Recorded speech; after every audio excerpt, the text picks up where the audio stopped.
En la vida dels pintors, la mort no és el més difícil d'assolir.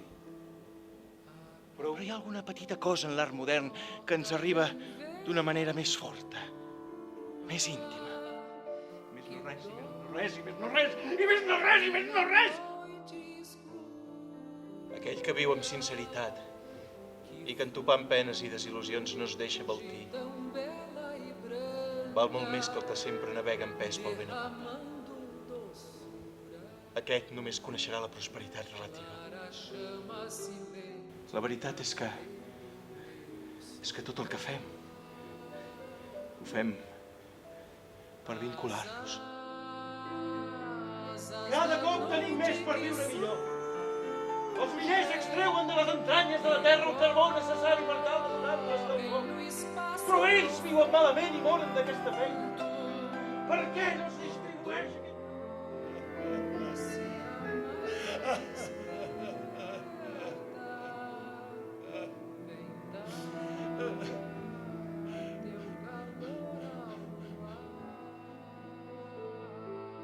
L'espectacle Van Gogh és el quart muntatge de la companyia al Teatre Blau i és passar dels muntatges de gran format al petit format. Hem estat durant molt de temps treballant una trilogia d'autors catalans on ens ha portat molta feina i molta gent i unes produccions amb un cost tant personal com econòmic important, i ara volem tornar al teatre.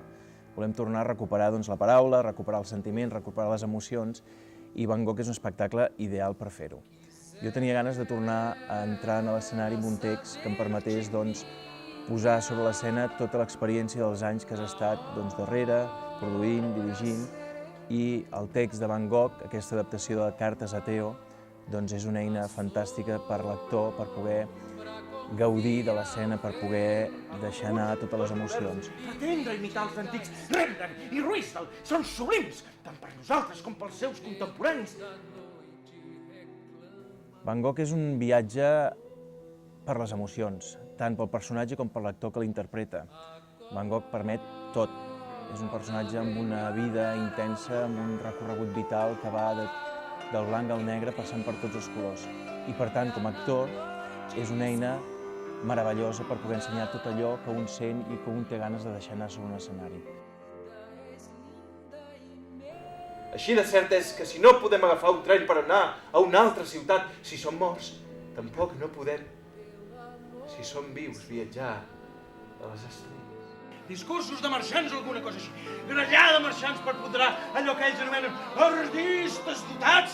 I no és una altra cosa que artistes protegits. La vida ens ha estat donada per enriquir el nostre cor. És un repte també, Van Gogh, perquè és posar davant del públic un text que no és senzill, però al mateix temps és comunicar sensacions, és comunicar emocions a través d'aquest personatge que tothom coneix, que tothom té referències en la seva part més visual, però no té referències en la seva part més vital i emocional. La vida de Van Gogh és apassionant i, per tant, és apassionant interpretar-la. Aquest home té el seu fonament en l'amor i no pas en el rancor. Vet aquí la meva gran ambició.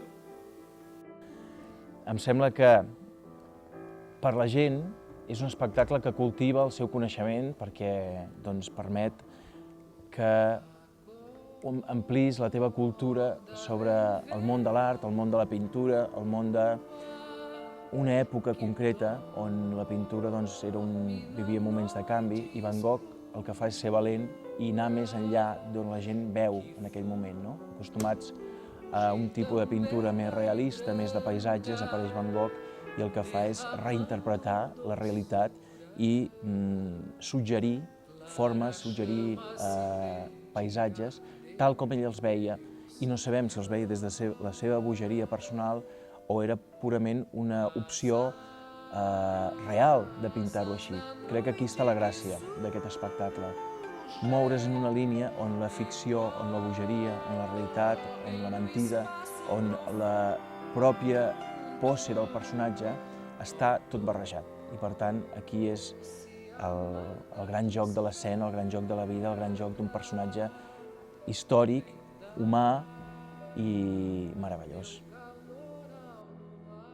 Tinc dues opcions: o resignar-me o abrigar l'esperança que alguna cosa canviï. He optat per l'esperança. Hi ha ganduls que ho són per la pròpia baixesa de la seva natura, pel seu caràcter, per la seva mandra, per la seva deixadesa. Sé que als ulls de la gent sóc una autèntica nulitat, un excèntric desagradable, que no té lloc en aquesta societat. Quan penso en la meva pròpia mort, sento pietat per tots aquells que continuaran vius. Fins quan? Fins quan? No crec que sóc així! És evident que aquest món està fet a correcuita, de pressa, un d'aquells mal moments que tots tenim i en què l'autor no sap gaire ben bé el que fa.